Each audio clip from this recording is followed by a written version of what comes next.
Wrong. No, Okay. nope. We are live. No intro, no need for a countdown. We're just on.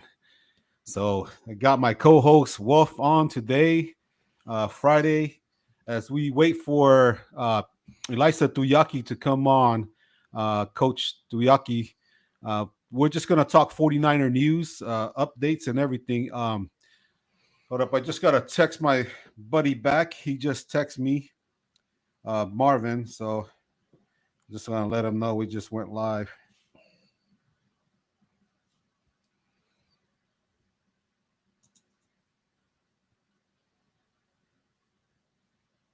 Yeah, and as we wait for Tuyaki to pop on in here, um, well, Wolf and I will talk about the news that came out today. There's Tuyaki right there.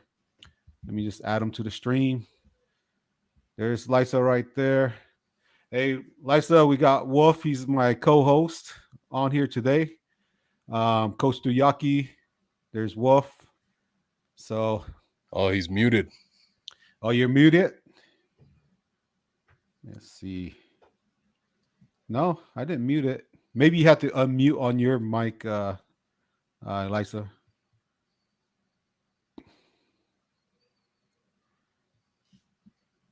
Wolf is the pro at this, so Wolf, if you want to guide him through it. Not even close. I'm not even close to the pro. Let me see. Maybe if he pops out and pops back in. Yeah, just go back out. Duyaki, go back out and then come back in. On your settings. Yeah, you should be able to pop back in, and then we'll get going. We should probably change the layout too. Which one do I do? I think it's the second from the left. Try that one. This one right here. Okay, now try the next one. No. Go to the left. There you go. Okay. That one, it'll be divided into 3 equal parts. Oh, And, he's having technical difficulties, so he's gonna try to damn. hook up his AirPods to his laptop. So we're good. So the guy that was that I was texting back is Marvin Phillips.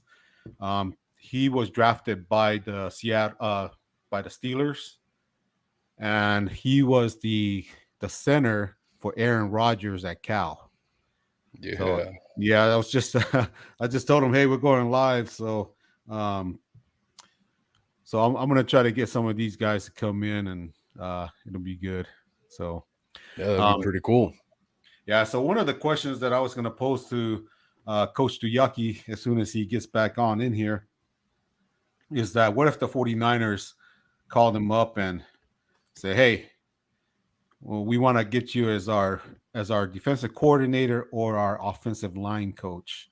So that was the question I was going to pose to Yaki. But as soon as he gets in here, we're going to let him just give us a little background, his story, and everything, and then we'll start going from there. But what's your thoughts as we are waiting? What's your thoughts on hearing that the Washington Commanders requested an interview with, or he probably just already had an interview with what's the guy that came over from the Chargers? Anthony Lynn. Anthony Lynn, yeah, to be This there. isn't to be there. What? To be their OC. It makes sense, man. He's a veteran, knows what he's doing.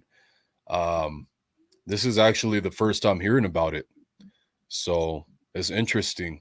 I don't think he would want to go over there and go from assistant head coach to offensive coordinator, but maybe. And him and what's his name? Why am I forgetting his name right now? The head coach over there, the Commanders. Oh, it was just right in my head too when Right? you said that. I know it starts with an R. Oh yeah, Coach Rivera, Ron Ron Yeah, Rivera. Ron Rivera. Yeah. Yeah, Ron Rivera. Two veterans putting their heads together would be really good for them. I got my eyes on Taylor Heineke, man.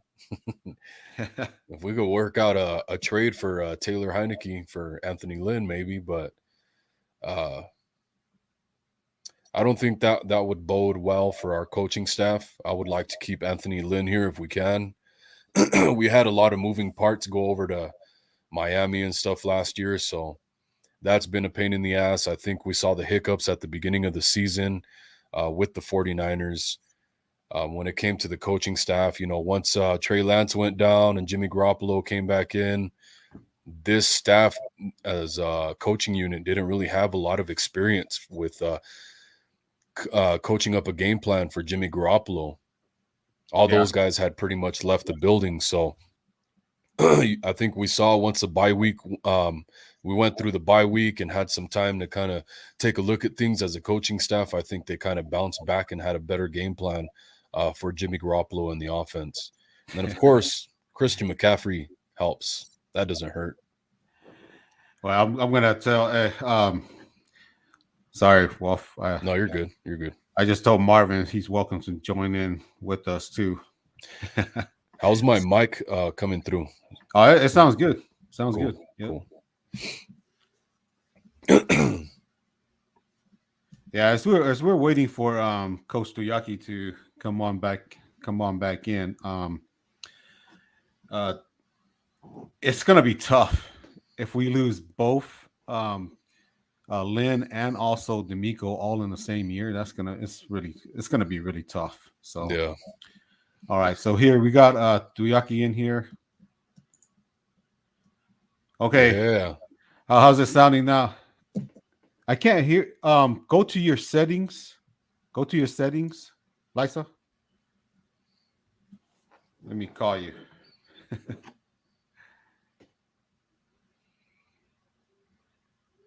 Oh. Yeah. Go to the settings at the bottom of the screen and click the audio.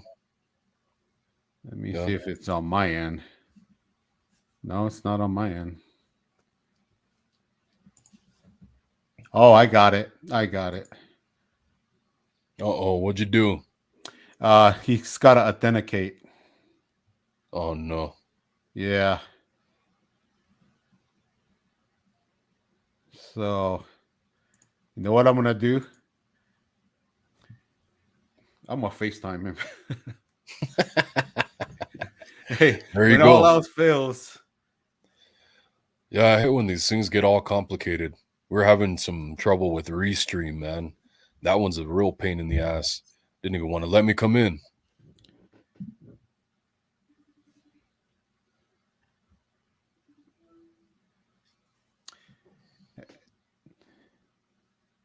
Can you hear me on here? Yeah, I got you on my phone. That sounds better. Can you hear him, Wolf? Yeah. All right.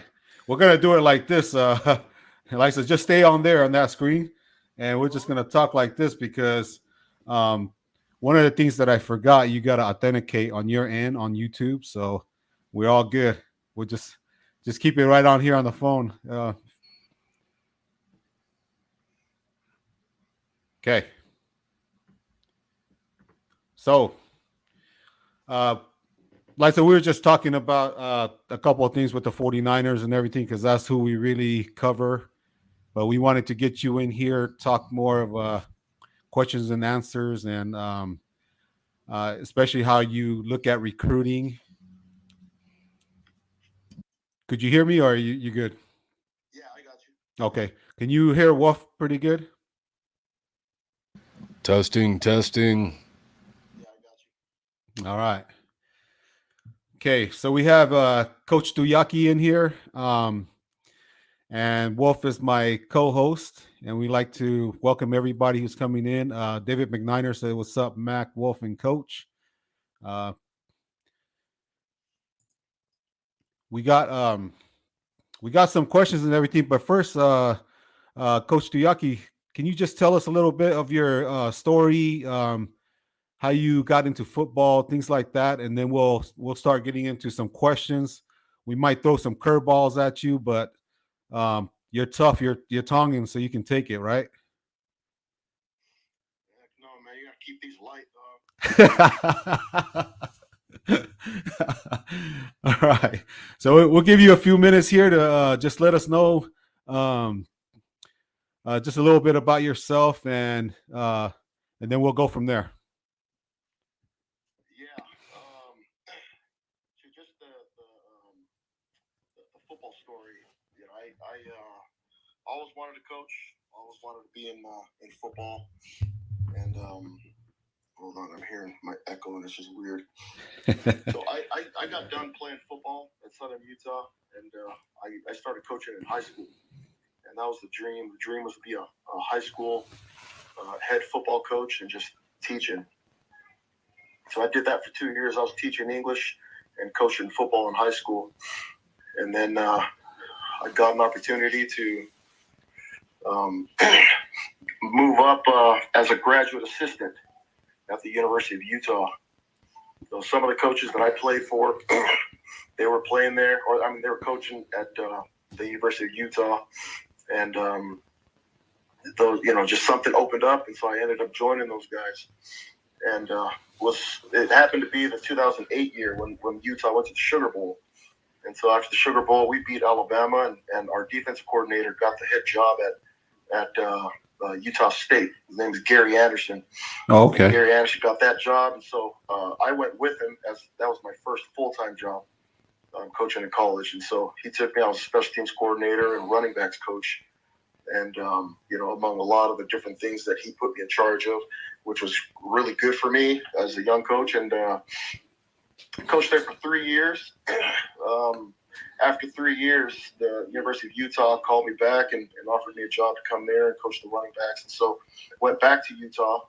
And when I got there, another coach wanted to coach the running backs. And so I was like, I'll coach whatever. It doesn't matter. And so they ended up putting me with the tight ends. And so I was coaching tight ends and fullbacks for 1 year. And then there was some more change. Gary Anderson, who was still at Utah State, he got the head job at Wisconsin. And so he left to Wisconsin, and he took our D-line coach at Utah with him. And so I was actually in talks with the new head coach at the Utah State. His name was Matt Wells. Matt Wells and I coached together on offense, and so he offered me to come back as the offense coordinator. And Kalani Sitake, who was the defense coordinator at the University of Utah, asked me to stay with him and flip over from offense to defense and coach with him. And so I ended up just deciding to stay with Kalani just because he asked me to. And so coached on the defensive side for 2 years there. And then Gary Anderson he left Wisconsin and went to Oregon State. And he called me and he asked me to come with him. And I went with him. I went to go help him over there. And I was really only there for 1 year. We had a really bad year. We only won 2 games the first year there. But, you know, luckily, Kalani Sitake, who went with me to Oregon State, he got the head job here at BYU. And so he came back to BYU as the head coach and brought me as the defense coordinator. And so I've been with him for 7 years as the D coordinator. And then now I'm here. I'm here in between jobs, you know, looking for something, but just enjoying my time off now. Okay. Wolf, you got any questions? Oh man, I got a plethora of questions, man. Real quick though, man, I know it's confusing to hear your echoes, so I wanted to see if we could get that fixed for you. Mac, if did you send him the invite link from StreamYard, or is it another link? No, it's from StreamYard. Yeah, but it's the invite link, like if of your screen, it says invite guests. That's the link you sent him. Yeah, I'm gonna put it up here on the comments. Okay, just in case. See if it's gonna be eeasier to do it that way. Yeah, it's really just the echo through these, and so I've got to talk through this. Yeah. It doesn't bother me but I can hear you guys from my computer, so I just taken these out. Okay. All good. Yeah. So are you still hearing an echo there, Wolf? Oh, I'm not hearing an echo. I'm good. Okay. We're good then. Yeah, we'll just continue. So yeah, go ahead, Wolf. Ask away. Yeah, man. So I mean, you kind of mentioned it there too. You played linebacker, you played fullback as well, right? Yeah, well, I played running back. Running back, I was a fullback, running back. I only played linebacker for just one spring. There was a need, and they thought they wanted to move me. Then I ended up moving back. So really, I played on the offensive side of the ball in college my whole time. And when I was a graduate assistant, I was on the defensive side of the ball. And back then, GAs when they coach, you get one GA on defense, you get one GA on offense, and so it's a good spot for a young coach because I really learning everything. You know what I mean, from top to bottom, A to Z. You work with one group specifically. So when I was at Utah in the 2008 Sugar Bowl year, I was working with the linebackers. I was helping with the linebackers, but I was learning, just all the other different positions, just sitting in meetings and, just soaking it all up. Yeah, I've always wondered about stuff like that too, man, because I only basically ever played wide receiver and corner, but I don't even really count the corner because I was like high school stuff. The only thing I played in college was wide receiver. So I was like, man, if I ever coached, I would probably have to be a wide receiver coach first and foremost, my foot in the door, and then go from there. Yeah, I think a lot of people end up doing that when they're coaching. You have an idea that you can coach the position that you played. You know what I mean? Yeah. What you start to learn when you get into coaching is that there's some truth to that, but it's also like football's football. You know what I mean? And when you're going to sit in meetings for freaking 19 hours a day, like you learned literally everything about everything, and so I would consider myself like a jack of all trades when it comes to every single position, but master of just one position. And so and I think most coaches see themselves that way. They can chop it up about pretty much anything, but they probably wouldn't go into detail of how to do something, in positions that they don't coach themselves. So that's probably like I don't know if you know Kyle Shanahan's history with playing wide receiver as well. So he's really hard on wide receivers, and he probably same thing like you just said.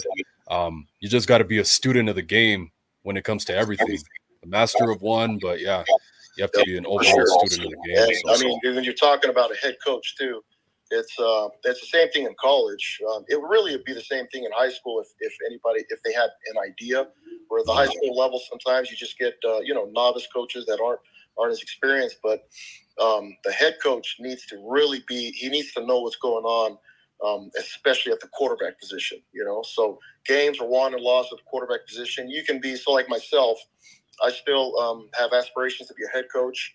I see myself as a defensive guy. I still see the game offensively, but when it comes down to it, and I do become a head coach, I'm going to be heavily involved with the quarterbacks room.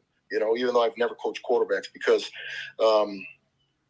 that's where the games are won and lost. It's it's managing games. It's taking care of the ball, all those things. And the quarterback is such a big part of that. And in any of these head coaches, the successful ones, when you look at what's his name with the Patriots, Belichick.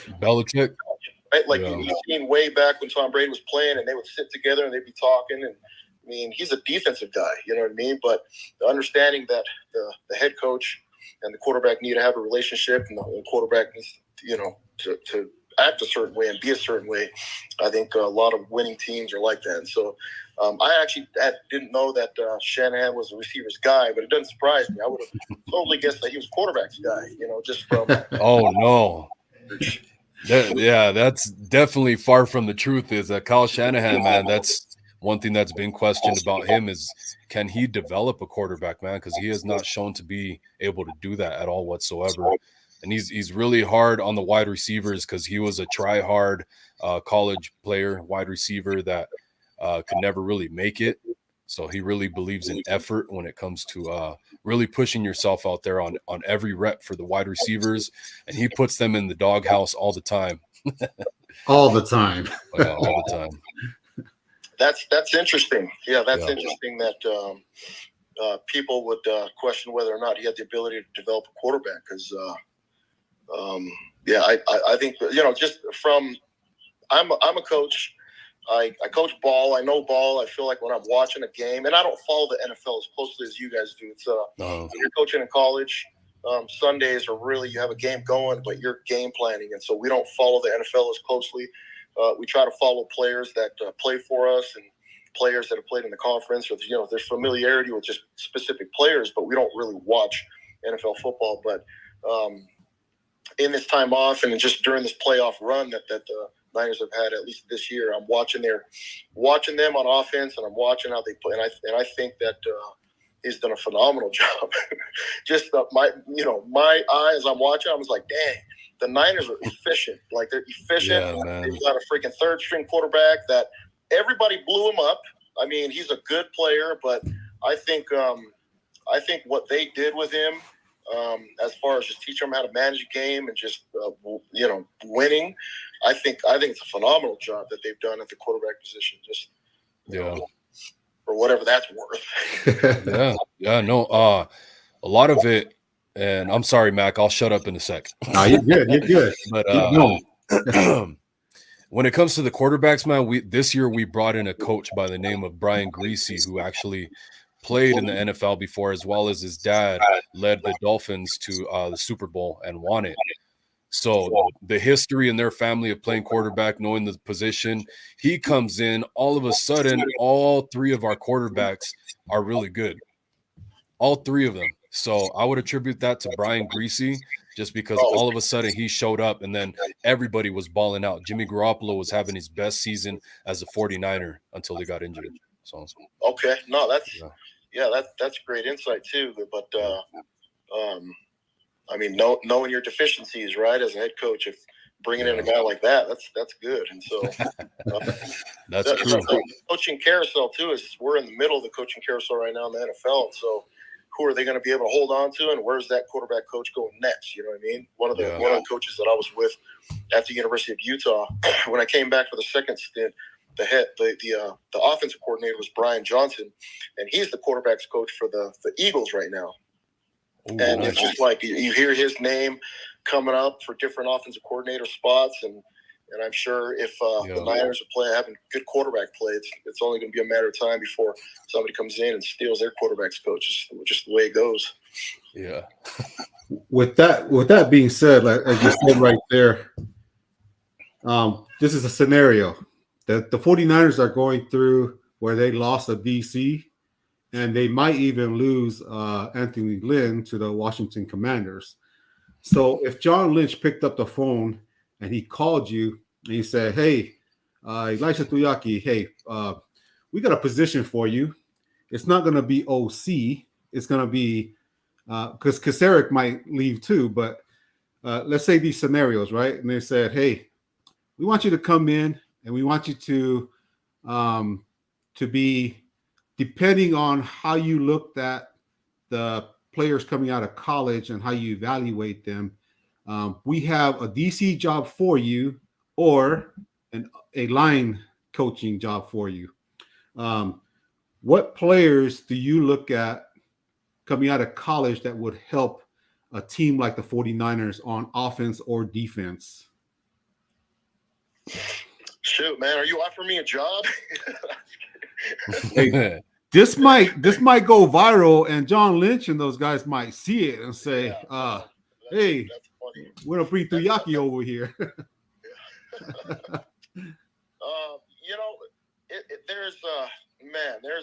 I'm trying to even think where to start with a question like that, and I'm not talking about me working and what I'm looking for. There are so many moving wheels to an NFL team that I've got a little bit of insight to, but even with what I know as a college coach, there's so much that goes into it. And the player personnel guy, Lynch was over. I was able to meet him when he came and was looking at Zach Wilson a couple of years ago. Okay. We had a pretty good class that was coming out. I mean, all those teams were there, but and Fred's one of our guys at BYU that plays for him now. But able to meet him, and I mean, just their job. I mean, those guys' jobs. what I would say about at least with those guys and player personnel guys, it's not uncommon for a position coach or even a coordinator to disagree with the personnel guy. You know what I mean? I mean, we as a college coaching staff, we'll sit in a staff, watch film, talk about a player, and we all disagree. You know what I mean? But there's got to be somebody who's making the decisions and somebody that's moving forward with it. And so the reason why I bring that up is you know, what I say and what I want to do sometimes doesn't matter in the NFL. It's like, okay, somebody else is doing that job. I can come in and say, hey, I think this player's can help us, and I think this player, has got a big future. And then if Lynch disagrees and scouts that he's, 7, I think NFL teams all have something like around 11 to 13 scouts all over the country, right? And all those guys report to Lynch. They sit down, they hash it out, and they're doing their job. The last thing they're going to want is for the D-line coach or the DC coach to walk in and say, hey, this is the guy that I want. Some franchises do work like that. Yep. Position coaches have a little bit more pull. But there's so much, I don't want to use the word politics, but there's so much politics that exists already. And I could, and I would know that there's a lot that goes into something like that. Now we're just going to sit around and talk about who can play and who can't and who can help us and all that stuff. I mean, now that even just without going into who can play, who can't, it's like, okay, how much money do we have? At what positions? Whose contract is this? Can we get this guy for cheaper? Now we're talking about getting a guy for value that could end up just switching up your board. You know what I mean? Where this guy, just because he's the best player, doesn't necessarily mean that we're going to get him. We got to rank our guys. Somebody else ends up taking him. Can we get a free agent? There's so many things that goes into a decision like that. And so, in short, I'm basically backing out of the question, just saying it's more complex than I would even imagine trying to freaking do somebody else's job. You know what I mean? Okay, so so we're with that. If I said I'm gonna say this guy's name, and you just tell me what you think of him before he came out of college, since you know him and you already said his name. Intangibles. Fred Warner. Coming out of college, what did you think about him? You coached him. Tell us a little bit about Fred Warner. Yeah, I obviously love Fred. Think Fred is a heck of a player, a heck of a person. When the scouts were asking about him, it's like all the scouts see the film, they watch every single game, they watch all the snaps. They're really talking to us as coaches to get insight as far as stuff that they may or may not know, right? Like, how does this guy learn? What's the best way that he learns? Is he a reps guy, which means that he doesn't do too well transferring information on the board? Can he get up on the board and draw? Does he watch? Does he watch film? As far as just you tracking the thing. So Fred really didn't have any red flags. The one thing that a lot of scouts brought up was like, hey, Fred doesn't look like he's a linebacker?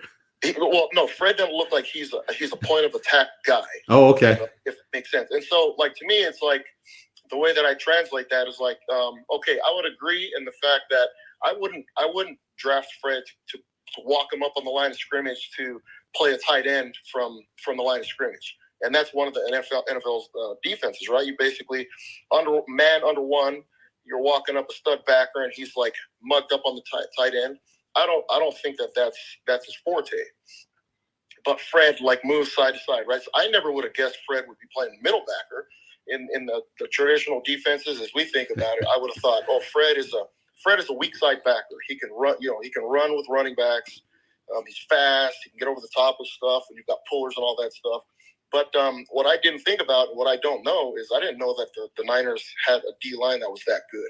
Like, the D-line is freaking phenomenal. Yeah. Because you have a D-line like that, you've got a middle backer that really runs side to side. I think it plays out perfectly.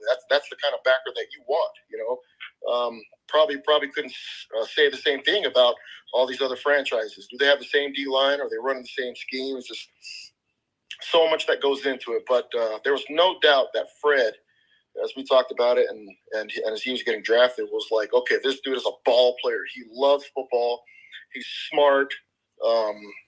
mean, he's a guy that comes in with suggestions, even for coaches. He's a coach on the field, but he's a great kid. He's got all this, his stuff together. Like, you don't really have to worry about him off the field.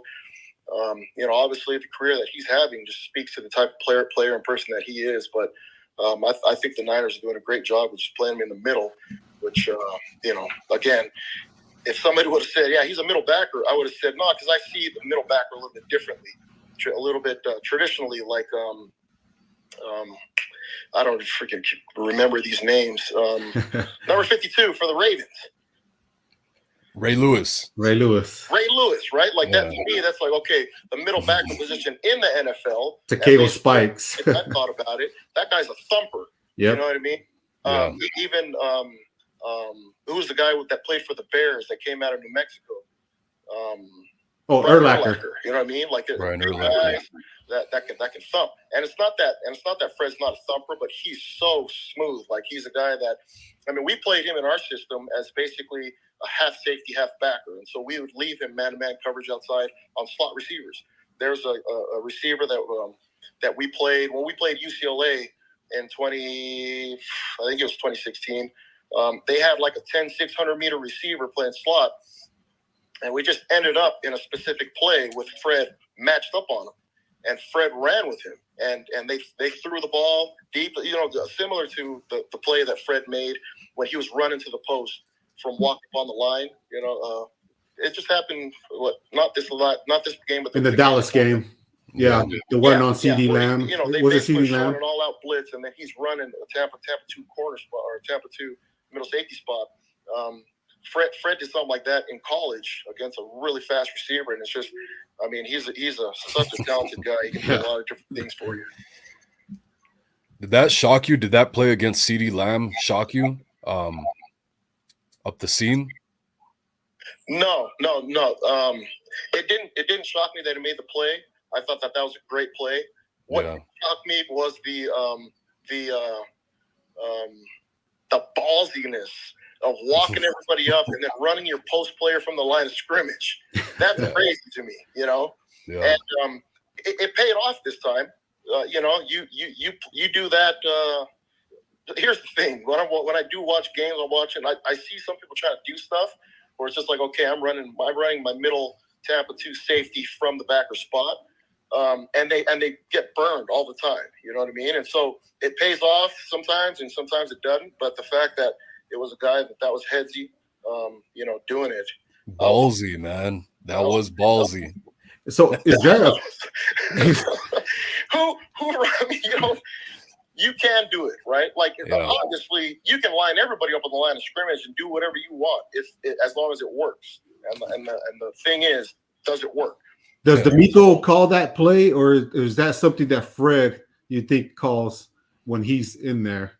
Is that something that the defensive coordinator calls, or something that just Fred knows and he says, okay, I know what he spots it. He knows they're going to do it. Yeah, it could be either or. So if the call comes in where it's basically, hey, we want to show this blitz, and then we want to run Tampa 2. It could exist in the play call, but it also could exist in where they give Fred a little bit of leeway. They're saying, hey, we're running this Tampa 2. I want you to show blitz as much as you can. And the rules normally, as you're coaching a guy, is you don't want your disguise to hurt you. And so the disguise was like straight up on the line of scrimmage. That's like crazy. You know what I mean? But I think if you're not Fred Warner, let's just say that was me.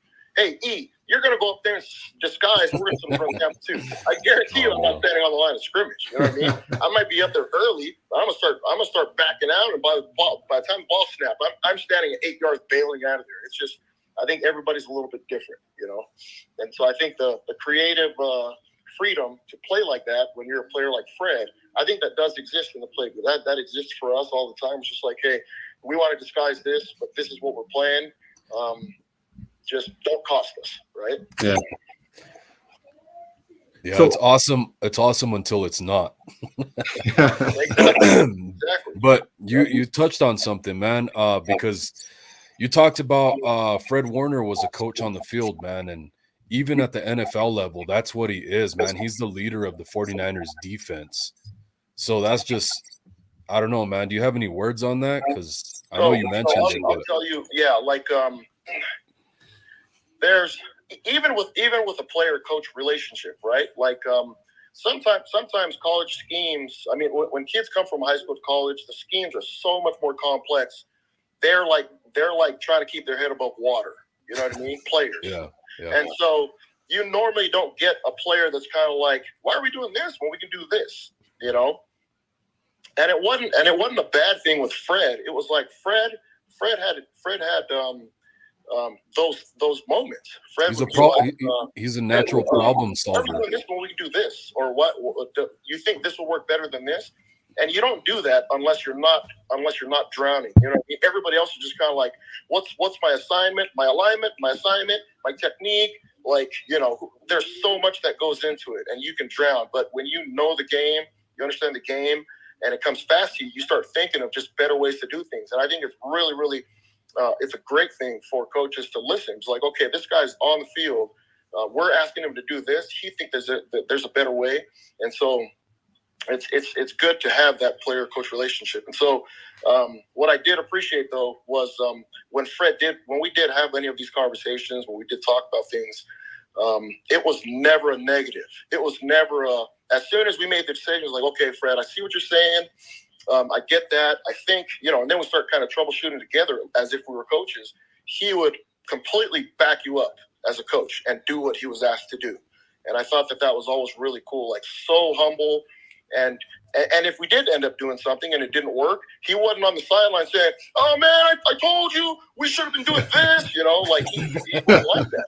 He was a guy that was always just rallying everybody. It's like, you know, just keep playing hard. We got this. And I think, you know, just such a good person.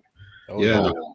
You know, his first year in the league, when I watched him in preseason, all the coaches, they would say, this guy, he's just like an extra coach on the field.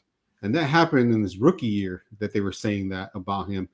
But I got, you know, a couple of, you know, when you guys came down to do that stuff over here at Dixie High School, I got to meet Fred there.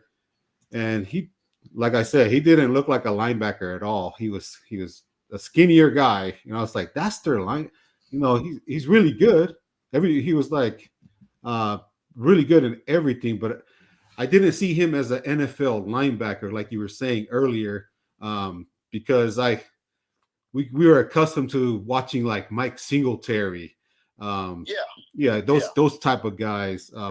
But it's also like, I think college right now, right? The what's the catchphrase? It's not a catchphrase, but the word that is like, you hear it everywhere. It's like air raid. Everyone's like, oh yeah, it's the air raid. It's the air raid this, air raid this. And so many people just that broke off of Mike Leach, and offenses that are scoring a lot of points, people that are doing really, really well.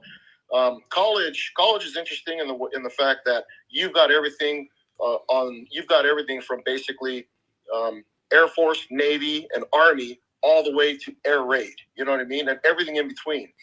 You've got West Coast, you've got pro style, you've got run and shoot, you've got you know, spread, gun, and whatever. I mean, there's so many different types of offenses there's so many types of offenses that are it's just different. So in the NFL, though, and you probably saw this a couple, I would say 4 or 5 years back, it really started to turn into a passing league where traditional NFL football, in my mind, as we watched it, was kind of like you had to have that middle backer thumper. You know what I mean? Yep. Everything was pro style. You run. You have to run the ball. You control the clock. You do all those things. Now you're starting to see teams really open it up, and a lot of air raid principles are starting to come forth. And so that thumper middle backer, that guy doesn't play as much, or he just exists in certain packages, right? You've got to have a guy that can run sideline to sideline. You see so much more nickel and dime packages where it's about stopping. The pass rush. Everybody's talking about pass rush and sacks now. You know what I mean? Where before, D linemen were taught, hey, we earn the right to pass rush on third down. We got to play stout on first and second down. Now it's like everybody's pass rushing every single down, and it's costing teams. When I'm watching games in the NFL, I'm just like, oh, yeah, these dudes don't give a damn about anything. They're just pass rushing And so sometimes when teams are just running the ball on them, it looks like a sieve because you have D linemen that aren't playing sound technique. They're just trying to get sacks. And, there's so much that goes into that. Now, it's like if you hire me as a D end and in my contract, there's like, hey, I get this much money for every sack.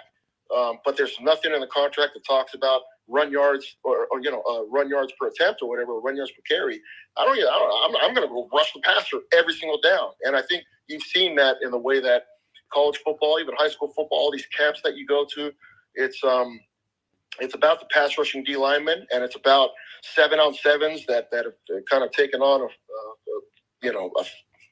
it's a freaking monster. It's taken on a thing of its own. 7-on-7 leagues.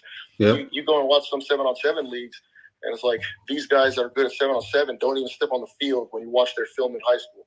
And so, but the NFL, like going back to my point, it's a passing league. You obviously have to be able to do the run and the pass, but it's a passing league. And so, pass rushers are more important, and receivers, quarterbacks. I mean, that's the deal now.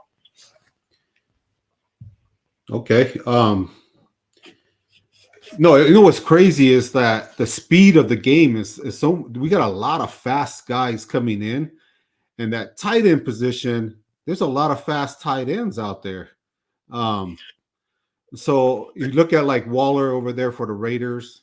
He's a fast tight end. We got George Kittle here. He's pretty fast to me. It's looking at tight ends coming out of college. Is there a name of one guy that you can pinpoint that is a pretty good tight end coming out of college? That's okay. I'll talk about the tight end position. I don't really know or follow enough people to know who's coming out right now. You guys probably know more about that. But to your point about tight ends, the traditional tight end that we've been used to, right? The big guy that can move a line of scrimmage. You're seeing those fewer and fewer. You're seeing guys like the guy that came out of Florida last year in the first round. I think you guys know him. I can't even remember his name, but I forgot his name, but he's really good. Pitt, it wasn't Pitt. The one from the Falcons. You know what I mean? Yeah, he's got the Falcons now. Yeah, the tight end over here at the University of Utah, he's small. You know what I mean? That's a guy that may be able to give you a mismatch as far as just if DB's covering him, he's bigger. If a backer's covering him, he may be able to run away from him, and that's what you're getting now. And so I think the NFL is turning the way of they're using these bigger bodies that can run. I think Kittle's a ball player, man, because he can block too. When you get a guy that can play at the line of scrimmage as well as flex out and run and make catches, that's a big time player. You know what I mean? Because it gives you so much. It's a little bit harder to defend if all of a sudden he comes into the box and you're doing those kinds of things. But I don't follow enough as far as just which tight end is. Oh, you know what? We played Notre Dame this year. We lost to Notre Dame 28-20, and their tight end I thought was a really good player because he can block. He can get out and win one-on-one coverages. He's got great hands. He's a big body. He's not a burner, but he's a big body, which makes it hard to defend him. You know. And we could have used him on Sunday, right? For that on the edge.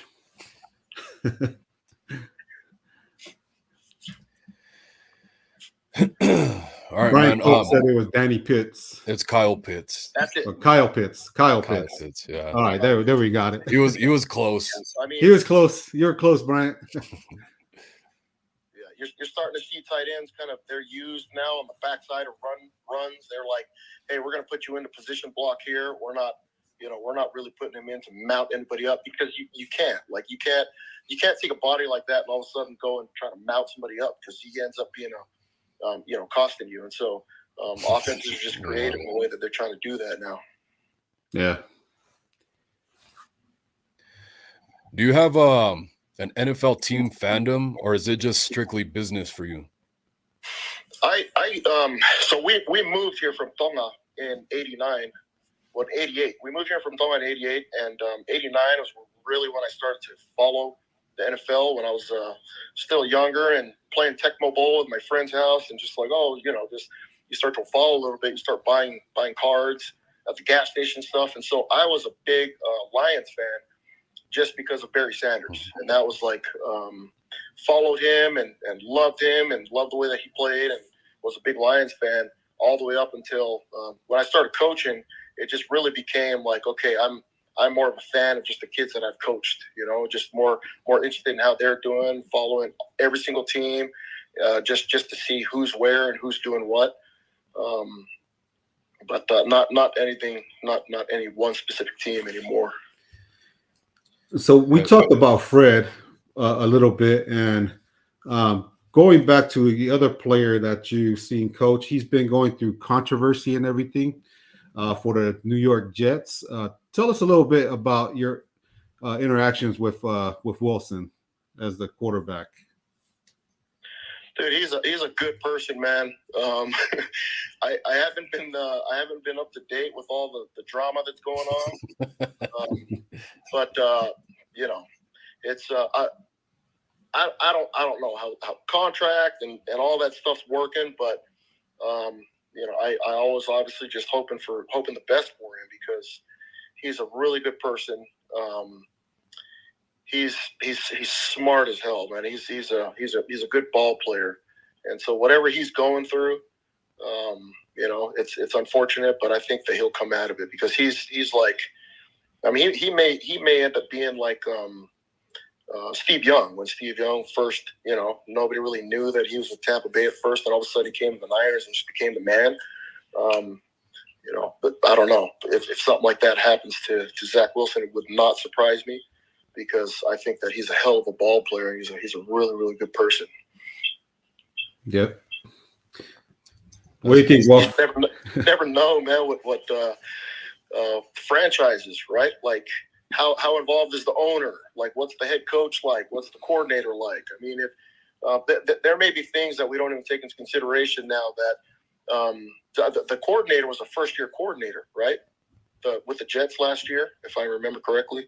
He was the Jets' first-year coordinator, but he was coordinator with the 49ers. Yeah. And Robert Saleh took him over there with him. So, yeah, I mean, that doesn't help. They're probably going to be switching up the offense and stuff like that. So I'm curious, do you think because we as 49er fans, we kind of worry about that too. We drafted Trey Lance right after Zach Wilson got drafted, and it's like, okay, well, if Brock Purdy outshines Trey Lance over here and Trey Lance doesn't get his shot and he ends up going somewhere else, I think he's going to be successful elsewhere that he goes. Do you think that the Jets should stick with Zach Wilson, or do you think he should just go and try to be successful somewhere else? Yeah, that's a I don't know if I could even speak to something like that. It's pass. Again, it's just like so much behind the scenes that we don't know of. Yeah. What's his contract like? Just do they like him? Sometimes it's really there was always a belief in a player that he could play, but he just for whatever reason, somebody else was playing better than him, and then he ends up moving to another situation and does better. But I don't know. Yeah. I don't know. I don't from the limited time that I watched Brock Purdy. Obviously followed him in college, but from limited time that I watched him in the NFL, I think he's a good player. I think he did a really good job. But I also attribute a lot of that to just whoever was coaching him, whoever was managing him, did a really good job with just saying that, we've got a really good defense, we've got good players around you. They don't put much on him as far as just what's expected. You know what I mean? Not like when you see the Chiefs quarterback. It's the ball. When I'm watching the Niners, just as a coach fan, I see they have a really good run game. They got a really good defense. They do a good job with protecting the quarterback where he's not sitting there holding the ball too long. Now, obviously, this last game, he got hit right when he was throwing the ball. But there's a lot of max pro, which gives you an opportunity to protect the quarterback a little bit longer, 2 or 3 man routes. There's a lot of quick game. There's a lot of boots. There's a lot of those things. And those types of things can protect the quarterback where he looks really, really efficient, right? And you're not asking much out of him. And I think, that's, at least when I'm watching, that's what I saw. I think he's a good player, and I thought that he was managed well by the coaches, and they didn't just put everything on and say, hey, go win us a game. It was like, hey, let's stay within the system. Let's get these guys the ball, and we'll play good defense. We'll do well, Yeah, that's where a lot of the NFL analysts, they talk about we talk about it, of course. If any quarterback that gets drafted, the 49ers are the situation that you want to get drafted to. You got all these playmakers around you, good coaching, all that type of stuff. So, yeah, I think that all lined up for Brock Purdy. But you mentioned something. I mean, you said you're a fan of the players that you've come to know over the years, man, and that's even crazy to think about in itself, man, because you look really young, man, honestly. So that's really cool. Kudos to you. Kudos to you. You're doing something right. And you talked about you watched even the 49ers Cowboys game a little bit. I don't know if you watched the whole thing through, but did you watch the NFC Championship? And if so, what are your thoughts on that? Yeah, I watched. I've been watching NFL a little bit closer now that I don't have to go out recruiting. I'm just in between jobs, and so I've got time now to really watch these. And the NFC Championship game was interesting. So when I'm watching games, and guys stick out, I'll look them up. Right? Okay, what college did he come out of? Which tells me who coached him. Where's that coach now? When I was watching Cincinnati play, for some reason, I was just like, I thought the Cincinnati's head coach was a defensive guy. So I was like, I wonder what defensive tree he came from. So I'm looking him up, and I was like, oh, this guy's an offensive guy, and he was actually at Cincinnati when we played him in 2016. We beat him in 2016. So I was texting some of the defensive coaches. I was like, hey, you remember the head coach at Cincinnati was the guy that he was the OC at Cincy when we played him in 2016. And, there's a lot of fun tidbits and stuff that you learn about people. But I love just really learning about the tree of where somebody came from as far as just the player, who they play for in college, where's that coach now, like coaches that are in college, right? What's their tree? Where do they come from? And I'm a little bit more interested in just that. And so when I was watching the NFC Championship game, I was really, really intrigued by the Eagles head coach, because he comes from the Mount Union tree, which I don't know if you guys follow the Mount Union coaching tree as closely, but really, really successful Division 3, I believe, Division 3 school in Ohio. The head coach has been there for a long time, but other coaches that have come from them, and they still stay in touch, and they're still really close. The head coach at Iowa State was there. Head coach at Toledo was there with them. There's the D coordinator. I can't remember where the D coordinator is now, but he was a big time D coordinator somewhere. I think he might be back with the Eagles now. But these guys all come from a specific tree, and they wrote an article. The Athletic wrote an article about them, and I was really, really intrigued by it. And so that just kind of starts sending me when I'm doing my ADD studies of, okay, well, let me look a little bit more into this, and just you're learning about just what makes them successful, the core beliefs, the convictions about the way they do things. And they talk a little bit about how he was doing things with the Eagles. And I was really, really intrigued. I think he's a good ball coach, Awesome, man. Yeah, you really go down the rabbit hole, huh? When you start going down that stuff. No, about freaking everybody. That's awesome, man. That's cool. Well, we were on I was just listening to Wolf and them last night on their show last night, and I kind of messed up on what I was typing. But to go back to that from last night, Kyle Shanahan, I think the typical the prototype quarterback that I see Kyle Shanahan needs to have is in the line of Taysom Hill. So tell us a little bit about Taysom Hill. I'd be interested to know why you feel that way. There's obviously right. I'm gonna tell you, he's doing a really good job. He's in the same build as Tebow, right? Like those are guys that a lot of professionals question their ability to throw whether they're an elite thrower, but they have the athleticism to really make it hard on you, And so they played him at running back, quarterback, tight end, plays on special teams. I mean, he's literally a Swiss Army knife, and he can do it all. Yeah. Yep. But there's opportunity for him to be picked up as a quarterback, and that's it. And nobody's done it yet. You know what I mean? And so I think that not to say that everybody's right. It's just I think that they see that there's more value in keeping him around as a Swiss Army knife than they do as a passer. I mean, just the quarterback position, man, is freaking. When you're talking about what does this guy have to be able to do, right? It's like, okay, well, he's got to be an elite thrower. That's the first thing. And I think the world of Taysom. I think he's a freaking damn good ball player. If he was your quarterback, like he was for us here at BYU, you build everything around him, right? You build everything around him. I think in the NFL, there's so many different types of players. There's so many things that's going on that they may not feel like, that's the kind of guy that they're going to build around.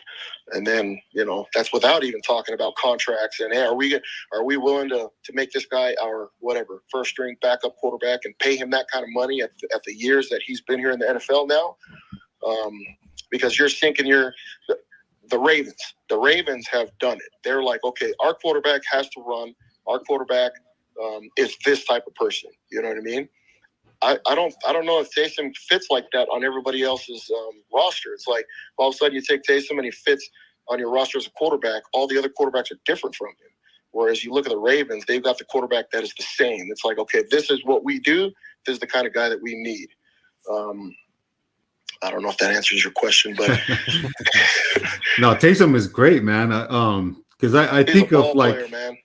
Player. Yeah, that's right. But I think of like who we have right now, Trey Lance. Taysom, I went back and I was watching the Saints play the Eagles and how they beat them. What was it? It was like QB right up the middle or to the side. He was just going right down the middle on them, and they won because of that. I think that's the kind of style of quarterback that that Lynch is looking to have, and I think that's why he drafted Trey Lance, because Trey Lance has those qualities, but I just don't know about the run up the middle stuff with quarterbacks. Well, just to talking about the same thing there. If I'm paying my quarterback this much. Yeah, damn all that. Don't run him. You know what I mean? Run somebody else. unless you're okay with saying, hey, we're going to run him. We're okay if he breaks because we got another guy behind him, and if he breaks, we got another guy. You know what I mean? Like you've got yourself plans like that. I think it's difficult to prepare for a guy like Taysom because you're playing a quarterback that's not him. Then all of a sudden they come out and they're playing him. The game plan that you've practiced all week may not match up for stopping a guy like that. And you can do that. The novelty of it, you can do it in a game and win, but is that sustainable to do for 17 games? I think you're going to break your quarterback, and the novelty disappears where all of a sudden defenses are ready now. And so, it's hard to say just exactly where he would fit, but I think where he's found his niche, right? He's in the NFL and he's still playing and he's re-signing a contract and re-signing. I think that's the name of the game when you're getting in. It's like there's when we have players that are. I had a defensive lineman that's just going into the draft this year, and he's like, and I was like, hey, I've talked to the scouts. They don't really see you as a D lineman; they see you as an O lineman. And I was like, I think you need to start playing a little bit of O line, just make sure you can get all those right, all the reps. You try to play on the scout team as much as you can. And it's like, you get some guys that are just like, hell no, man, I'm a D lineman, But I'm just like, dude, if they paid you $1 million to wash the toilets, go get you a brush and learn how to wash the toilet, right? It's just like, the job doesn't matter. It's find a way to get on the field, find a way to stay on the roster and get that money, get paid. And I think a lot of players, they go either way. Some players just like, no, screw this, I'm out. And some players just like, don't even matter, just pay me, pay me and I'll do what you ask. Hey, they pay me $1 million. I'll go over there and brush. Yeah, and I'm gonna be calling you. I'm gonna be like, hey, send me the address for the building so we can split this $1 million. I'll show up with you. That's right. Yeah, Matt, give us your thoughts on the you didn't go into the Taysom Hill thing, man. Well, that's what I the Taysom Hill thing is like he showed and he proved he can go and do what Kyle has drawn up. We had what our quarterbacks go down because of that. Brian Cope says that he would wash toilets for $1 million too. Yeah, me too. I think anybody would, but um, and Taysom was a really good quarterback. So I watched him when he was at BYU with you guys, obviously, and I was, the injury bug hit him also with the knee stuff, and I was like, one of the best qualities about Taysom is he would come back from it, and it looks like he's doing a really good job over there because they re-signed him a couple of times and paid him really good money. I mean, heck, Yeah, they that's what I'm saying. Like Taysom's smart, man. He's like, he obviously wants to play quarterback. He believes in himself as a quarterback. He sees himself as a quarterback. But at the same time, he's like, pay me, right? Keep me on the roster, pay me. And he is. He's getting his opportunity to play quarterback sometimes, but they're using him in other roles all over the place. Maybe you're thinking about a 53-man roster, just what a guy like that does, every single special teams, all the different things that he can do just on offense. I mean, a guy like that is so valuable, Yeah. Find your niche, man. Find your niche and get that money. No, I think that's how it is in the NFL because one of the guys that I know, and you know him too, Marvin. I think Marvin is watching, so hopefully I don't mess this up. He said when you get into the about Marvin, when he was on the show Shark Tank, they were asking him, "Don't you got millions of dollars being in the NFL?" And he was like, "No, just because you make it to the NFL doesn't mean you make millions of dollars right away." So it's one of those things that a lot of players, and I think I addressed this too with one of the players that the 49ers have on their team right now with Javon Kinlaw, where I said that he just needs to take care of himself, get his knees and everything, get it all rehab it back to 100%. To it's never going to go to 100%, but at least to an area where you can survive and withstand the grueling schedule that they have as a football player in the NFL, and being healthy and taking care of your family. So he's looking to make that money, and that's why he wanted to be out there. But how effective was he being out there being hurt? I mean, he's a really good player, but those are some of the things like you're talking about that players really need to look at that, especially when it comes up to trying to play for a big contract. Nick Bosa did a really good job this year, and he's the NFC Defensive Player of the Year right now. I think he's going to be the Defensive Player of the Year for the whole NFL. But he's this is a contract year for him. But he took care of himself health wise, and that's the thing about players. They need to remember that it doesn't last that long, and they got to look towards their future. When you're talking with players and stuff like that, Coach, what's the kind of advice that, or do they come to and ask you for advice like that? Yeah, it's I mean, there's a big emphasis in college just about making sure that those guys are doing the best that they can to network, to make connections in college, to get that degree, to do these internships that can set them up for life, because it really is really hard to make it in the NFL. Especially get to your second contract. I mean, there are so many stories that I've just heard from players that I went to dinner with two of the running backs that I coached at Utah State that both played in the league. One played for 8 years, the other one played for 7 years, and just the stories that they were talking about. As far as there was one of them.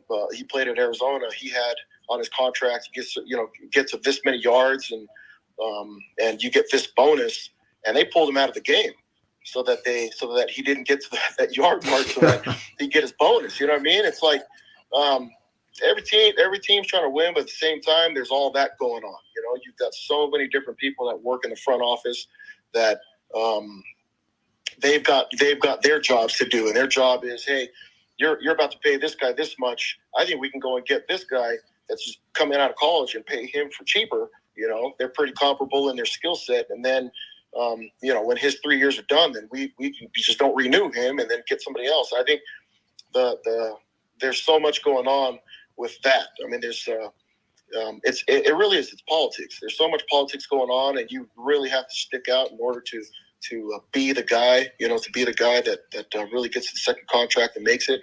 I remember one of the defensive ends, linebackers that I coached. He's with the Jets.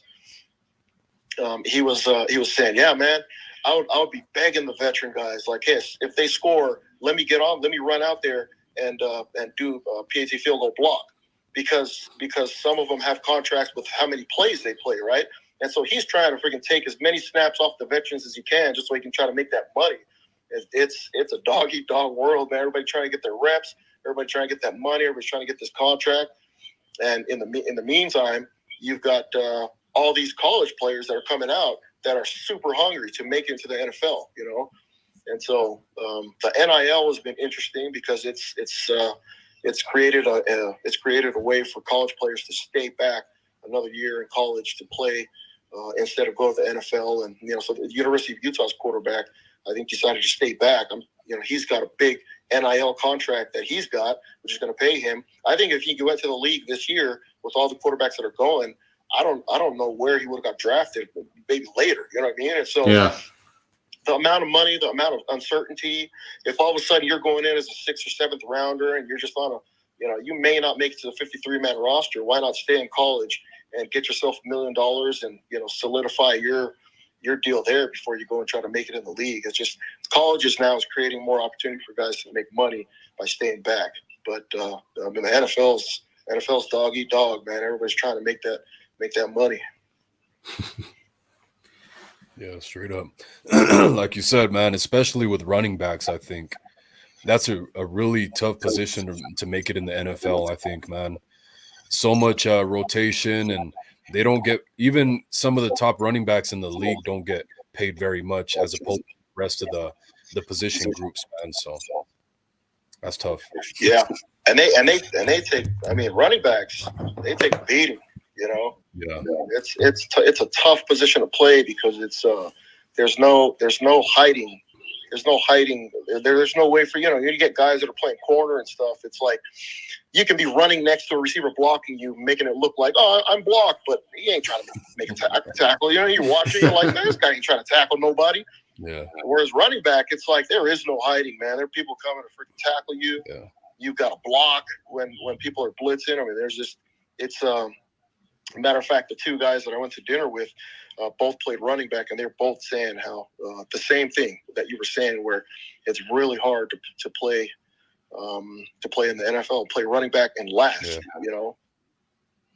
Yeah, it's unfortunate to say, man, but that's like that I can think of. That's the most expendable position group, I think, man. It's tough, man. It really sucks, but it is what it is. That's how it happens. Like we see it on the 49ers. They go through like 3 or 4 running backs a year. It's crazy. Yeah, I mean, even in college, it's like when I coached backs for 3 years, it was like you wanna go into the season, and our season's shorter, right? You want to go into a season with 7 backs that you feel good about, feel comfortable about. You may have 5 or 6 scholarship guys, but you want to make sure your walk-ons too are like guys that, okay, if you start to go down the depth chart, you have depth. But we ran into problems here at BYU, just, you know, running out of backs. And Tyler Algier, who plays for the Falcons, you know, the rookie, he came out of BYU, and his he was playing on the defensive side of the ball when there was a need at running back because we were losing everybody, and we moved him over to running back, and he took off from there. Yeah, he's a good player. Yeah. He's a really good player. He took it to the Niners this year for sure. Fucker. Yeah, He did, man. They did us dirty. Yeah, he is sturdy, and that's the thing about Tyler. He's a tough back. He's a tough back, and he runs hard, but he's durable. Yeah, we found that out. We found that out the hard way, man. But so there's all these defensive philosophies around the NFL. You know, you see like, hey man, this guy's a 3-4 guy, this guy's a 4-3, this guy likes the 5-2. You know, the Eagles, they like the 5-2. What's your philosophy when it comes to defense, man? Being a defensive coordinator, do you have favoritism? But what's your overall philosophy? Yeah, that's I think being in college. Okay, so I think so. Just let me back up here. I was about to give you an answer. I'm just kind of thinking about something different. I still see the game offensively. You know what I mean? Which I think is an advantage. Some people could be a disadvantage, but I still see the game offensively. So to me, what you do on defense just needs to work. Like I'm not hung up on what we do, right? If you and I got in a fight, it's like I only throw jab, overhand, cross. You know what I mean? No, dude, like do what works. You know what I mean? And so I think in college, at least, you've got to be multiple enough to face an Air Force all the way to an air raid and everything in between. And so your fronts could end up going from 3 down to 4 down, depending on the week that you're playing, because also some of it depends on your players, right? It's like you're if you're always trying to fit a square into a circle hole, it's like, no, you're trying to do this, but that guy can't do that. And if he gets burned every single time, you can't go out there and say, well, he sucks at playing football. No, dude, you suck at coaching.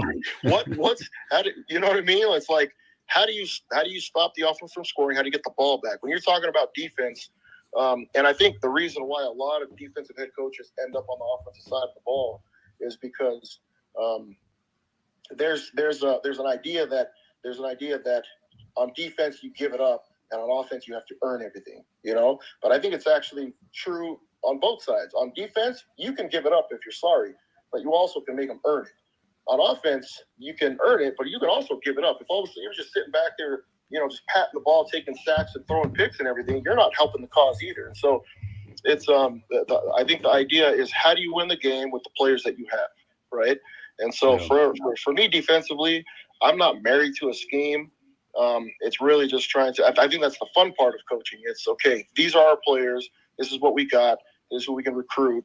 This is who, you know what I mean? And then, how do we play defense? Which is, when you're on defense, you don't have as much of an effect on the game. You just don't. Because, I mean, think about it this way. There is no other sport where you want to be playing defense the whole time, right? Like, if you're playing soccer, you don't want to just give them possession of the ball and sit there and play defense the whole time. You're not going to win. If you're playing basketball, you don't give them the ball and play defense the whole time. You have to possess the ball. It's the same thing in boxing even. You're not going to sit there and just defend the whole time. You have to throw some offense. And so the defense only has a certain part in the game, right? The best thing that you can do to help us win on defense is to score, which we all know that's really, really difficult. And that's not if that's your game plan, is to score every time on defense, you're not going to score a lot. And so in college this year, the top 2 scoring defenses were Iowa and Western Kentucky, and those guys scored 6 touchdowns the whole year, which basically averages out to be about a field goal, right? Like if you're counting on your defense to give you points to win, you're not going to win very many games. So that's the first thing that defense is going to do, try to score. The second most, the best thing is to stop the offense from scoring and get the ball back. That's your job on defense. And so if you're married to a scheme as far as how to do that, then I think you're wrong. To me, it's like, okay, I really don't care how it's done. I just want it done. We need to get the ball back. We need to stop them. We need to force them to punt. And if this system works better, then we need to do it. If this system works better, we need to do it better. I think in college, that's why you start to see matches, right? They always talk about just the matches in college. It's like this offense versus this defense, and you sometimes get like a really good defense just giving up tons of points. It's because they're trying to do what they do, and what they're facing just ends up happens to be just really difficult for their players to execute. So Yeah, in answer to your question, Yeah. that makes sense at all. It's like win the game, right? Get the ball back and get takeaways, get the ball back and stop them from scoring. If we can do that on defense, and our offense can do their thing, which is score, which should be the case in every single sport that we've talked about, is possess the ball and score with it. Then I think you've got a pretty good opportunity to win games that way. You know what I mean? Yeah, I think you hear all the time, like, take what the defense gives you, and you don't really hear it the other way around, and it sounds like that's kind of your philosophy on it. So I think that's really smart, man. That's a good way to look at it. And actually, Kyle Shanahan, Sweet philosophy. huh? You know, Yeah, if it takes it to be water, if you need to fit into this cup, turn into water and fit into this cup. You know, it's like yep, because what I found just through the years is you can go and stand in front of the media and say, hey, we would have won on defense, we would have done better on defense, but this corner kept giving up this, right, or this linebacker, or this D lineman. You can point out deficiencies that happened. But when does the pointing come back to you? When does it come back and you say, hey, I knew he couldn't do this, but I asked him to do it. You know what I mean? I knew that this was going to be a problem, but I still went forward with it. I think there's got to be accountability on both sides. You've got to help the players, and the players have got to help you execute. And I think that's how you win on defense. It's not me standing in front of the media saying, my shit is so bomb. You know what I mean? Like my schemes. Nah, dude. Like it's not about that. It's about how do you win the game with who you've got. I got one guy for you to win a game. Let me see if I say this right. Jaren Hall. Yep. Because I think he would be a Jaren. Yeah. What's that? So I think he's a really good quarterback. So talk a little bit about him. I mean, so Jaren Hall is a phenomenal quarterback. He did a really good job for us this year. There are a couple of games that he was hurt but still played and just tried to do his best. But when he's healthy and when he's rolling, he makes a difference. And he's a guy that's all about ball. He really is. He and Zach Wilson were like perfect because when Zach was shining, Jaren Hall played his role, did a good job, learned. Whenever we faced Jaren Hall on defense when he was the backup, it was like facing the backup. He wasn't as good yet. Zach was really good. Then all of a sudden Zach leaves. You get another year of development. Jaren steps into the light, and he was he was really, really good as well. And so I think it's a tribute to both of them as players. They're both really, really talented players, really good players. But also I think you attribute that to coaching. Aaron Roderick is our quarterback's coach and offensive coordinator. He's done such a great job with the quarterback position and developing them. I think those guys go into the NFL ready. Now, you know, how they end up doing, you know, when you have Zach over there with the Jets, and I don't know. I don't know why he's not doing well, or why so much stuff's going around him, but I know he's a damn good player, you know. That's who I want the Niners to get in this coming up draft. You want Jaren Hall? Yep. That's my guy I want to come in there. So yeah, you guys have still got those. Yes, like I said, I don't follow the NFL as closely, but you still have those 3 quarterbacks coming back, right? 2 of them. 2. Yeah, Trey Lance and Brock Purdy, and then we don't know how long we don't know after that injury how long Brock Purdy's going to be out. If it's going to be 6 months or a year. So but you still got 2. So you need one more and possibly another one to at least 1 more. Take it the way the 49ers go through, that's what we need, another one.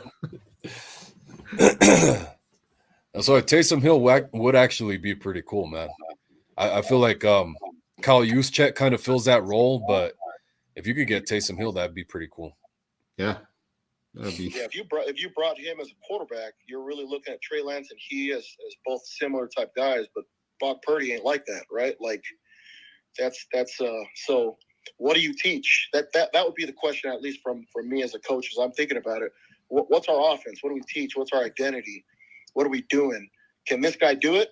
You know, it doesn't necessarily mean that Brock Purdy's not a good player, but if we're going to go the direction of Trey Lance and Taysom Hill, then we need somebody in that mold and get rid of Purdy. If I'm just talking, just spitballing here, I don't even, you know what I mean. But Niners fans love him though, huh? Love them some Purdy right now. Yeah, Brock Purdy's dope, man. Brock Purdy's dope. He just, like you're saying, he doesn't have the physicality of a Taysom Hill and Trey Lance, man. But maybe that's not the smartest route to take for Kyle Shanahan. He's shown that when he has a physical quarterback that he can't help protect him, and he's going to leave him out there to get hurt, man. So that's probably what Kyle Shanahan doesn't need in his life, I think. I'm sure the quarterback's coach is probably saying, no, I don't want to run my quarterback. That's the longevity just decreases when you run them. So, and they get hurt. They get hurt or they get hit a wrong way, and obviously we all saw that on Sunday. So those are the things for them to figure out. But hold on, we got a question here from Brian Cope. I'm gonna put it up here. What is your true feelings about special teams? Are kickers people? Do kickers matter? That's he's just taking a shot, right? Obviously, with the LOL at the end. Because he's like the really well-known special teams lover in the 49er community. So he always shows kickers and punters, long snappers. He shows them a lot of love. Oh yeah, it's as long as that's part of the football game, those guys are so important, man. You win and lose games with or without good specialists. But I was special teams coordinator for 4 years, and I love me some kickers and punters and snappers that can do their job, man. Because when you have bad ones, that's the worst. Like you've got a roster of 85 in college, 85 scholarship kids, but you got a roster of about 100 in the school. And it's like you feel like everybody's working so hard to try to win the game, and to lose it, in special teams, that sucks, man. And so those guys are so crucial, and everybody looks at them and makes fun of them until it matters, Yeah, we got one guy that we need to get re-signed, Robbie Gould. Yeah, we got to get him re-signed because he's been in the NFL for 50 years, huh? It's about basically, yeah. Just about. Yeah, so good question there, Bryant. Real quick, just a question. I don't know how much time we have left here, but I guess I'll just do one more question. So did you kind of follow the career of what happened with DeMeco Ryans the past couple of years on the 49ers, the defensive coordinator? I looked him up. I didn't know anything about him until some of the talk about him becoming a head coach came to light. He's actually got a pretty short career in coaching. I mean, he's exactly player to coaching and just really rose, right? No, it's cool to see. Cool to see guys, get an opportunity to do that. But also, I mean, I'm not political, but I am political in the fact that I love seeing African Americans get opportunities to be a head coach. You know what I mean? Dion always brings it up, and there's the guys that bring it up, and you always want to see a guy that deserves it get an opportunity. But at the same time, I think that they've got a point that you want to be able to see more representation. Yeah. Hey, real quick, I got a comment from he just texted Marvin Phillips to ask you, Tuiaki, are you going to come out of retirement and go back into MMA, boxing, and stuff? Heck no. My knees hurt walking down the stairs, man. I'm trying to get to the gym and survive. Hey, when you make it as an NFL head coach, man, we got to set up a celebrity boxing match between me and you. I need to make that $1 million, bro. Yeah. Who was it? Vice Hammer and Jose Canseco when they were going at it. That's right. Yeah. There you go. Freaking they did that came out. So does that give you hope, man? Because I mean, actually, I feel the same way, man. That's why one of the reasons I started my channel was because I felt like there was a lack of representation. I'm Native. So that was part of it. I was like, I know a lot of natives that are 49er fans, and I'm like, we don't have anybody. So that's part of why I do what I do. And I feel just like how you do, man. We need more representation. But does that give you hope, man? He was defensive coordinator, a rookie defensive coordinator his first year. He only did it for 2 years. He's on his way. Really, you could even argue after 1 year of being a defensive coordinator, he was able to get a head coaching job that he actually turned down. So does that give you a lot of hope?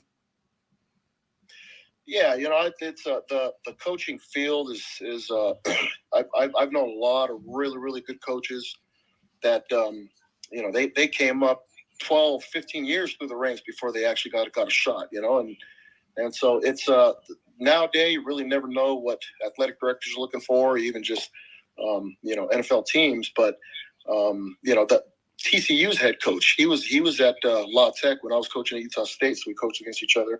And I was at the University of Utah when he was at Cal. He got fired from Cal and then got an opportunity and moved on and doing his thing. And so I think the coaching, you coach long enough, you're going to get hired, you're going to get fired. You're going to score 50 points on someone's going to score 50 points on you.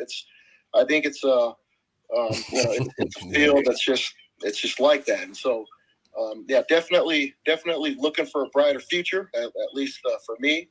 I'm enjoying my time right now. It's been 17 years for me, coaching without a break. And then now I've got an opportunity to do a little bit more reading and writing and self-reflection and been enjoying myself. And so looking forward to getting back into coaching. And I am hoping that I can get a shot, to move up and do my thing, but also patient in the just wait. And so if you know anybody, what I'm saying? I wish I did. If I did, I'd be on the NFL First Takes or something right now. For real. Yeah, when you start making it into head coach and stuff like that in the NFL, remember there's Brian, there's Wolf, and I. We can come and wash clean toilets for $1 million. Yeah, don't forget about us. Don't forget about us, man. We'll be quality control. Hey, if you guys ever need a wide receiver coach at BYU, I'm your guy, man. Hey, okay. I'll let them know. Yeah.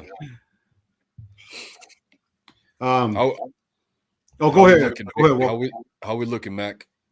We're looking good. It just depends on how long you guys want to go. Okay. We're at 6:28 right now, my time. Wolf, are you in Pacific time or are you in Mountain? No, I'm in Mountain time. Mountain time, okay. Yeah. So I think we got 2 hours on the stream. So we're at 1 hour and 27 minutes. So Coach Tuiaki, how much longer do you got? Or yeah, probably about 5 minutes for me. Then I got to wrap it up and okay. Roll all right. Tens of my duties. We'll rock and roll with that. He said duties. Hey, Brian said he has Marshawn Lynch's phone number. Just saying. So, is it Marshawn Lynch that we need to call for him, or is it John Lynch we need to call? I'll believe it when I see it. First of all, Brian. Yeah, Brian. Get him on FaceTime, then I'll believe you. That's what I tell everybody. Pick or it didn't happen. Bring him on the next show. So we got 5 minutes with Coach Tuiaki. Any last question for you, Wolf, on that? No, man. Like I said, man, I just wish you luck in your endeavors, man. I hope I see you head coaching in the NFL one day, and hopefully we'll be in talks as well, man. And we could interview you. You don't get too big for us. Yeah, man. That's right. But yeah, we'll be around. Thanks for your time as well, man. It was cool. Yeah, for sure. Thanks for having me on. I haven't talked to this guy for like 20 years, and all of a sudden he's like, "Hey, you want to get on my show?" Like, all right. We served a mission together. So yeah, it was good to be on, man. But this guy's my guy. So whatever, when he hit me up, I was like, of course, I'd jump on and help. So yeah, no, that's cool. Brian says that he have a buddy that built a bicycle for Marshawn Lynch. So that's cool too. We'll just have to we'll just have Marvin get on the show when he can get Aaron Rodgers and and Marshawn Lynch and Deshaun Jackson and all those guys on the show. So Marvin, we're gonna be calling you too, man. But I appreciate you guys' time. Wolf, pleasure having you on to co-host this live stream with Coach Tuiaki. And any NFL coaches out there or executives that want to hire Coach Tuiaki, hey, you saw it first here. We're live streaming it here, and it's not just on YouTube. We got it on LinkedIn and we got it on Twitter. So call up Tuiaki, but remember, get us on there too. We'll be QC or whatever you guys want to have us on there, man. We'll let you know what player personnel, the players that need to come on a team to make it work and make it grow. But until the next one, I appreciate Coach Tuiaki's time coming in here and Wolf for co-hosting with me. We'll have to do this again. So we're on out. Malo and Talofas and Vinaka to everybody that was on here. What tribe are you from? The Native American tribe, and how do you say goodbye in your language? Oh, so actually we don't have goodbyes, man. That's that's something that when I do catch, I'll catch some of my family members, like my sister or something, they'll say like bye, or my sister-in-law, because my in-laws are native too. They're Navajo. I'm Hickory, Apache, and Mayan. And whenever I catch them, I tell them, hey, we don't say bye. That's not us. You know, they're getting too accustomed to this social system around here.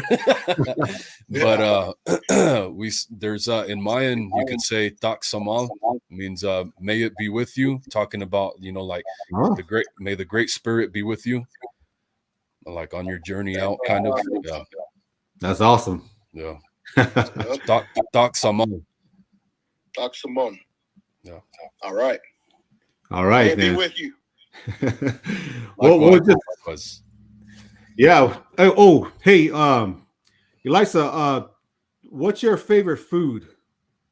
We're gonna talk a lot about food with a lot of people. So, what's your favorite food? Yeah, I like it all, man. I Everything. really dislike too much. Now, try new things. Now, Wolf, do you guys make the Navajo tacos? Yeah, we do. Especially here at my house, the fried bread. Yeah, fried bread. We make that. We like mutton, like eating sheep and stuff like that. Buffalo, whenever we can, man. It's been a while, but buffalo, all kinds of stuff. Yeah, I ain't got no favorites. I just, like Coach said, I like everything. I like to eat on the mood, everything. Yeah. Man, I just asked everybody when we served in New York. That was my first thing to be able to get to people's homes was ask them, hey, can you invite us over for dinner? I want to know what kind of type of food you eat. And yeah, I just love all kind of food. So hell yeah, man. It's funny that you mentioned the Navajo tacos, man, because I'll catch y'all later. Appreciate you having me on. Hey, okay, likewise, man. Coach Tuiaki. Best of luck. Take care. All right. All right, Wolf. Good show, and yeah, man. We'll do it again. I'm gonna try to get. I already told Marvin I'm gonna hit him up, so bring him on here. Right on, man. Oh yeah, man. Whenever you need me, I'm here. All right, sounds good. We'll Go Niners. This, weekly thing, and San Francisco 49ers. We're gonna have a good year. Go Niners, and on the next one. Yeah.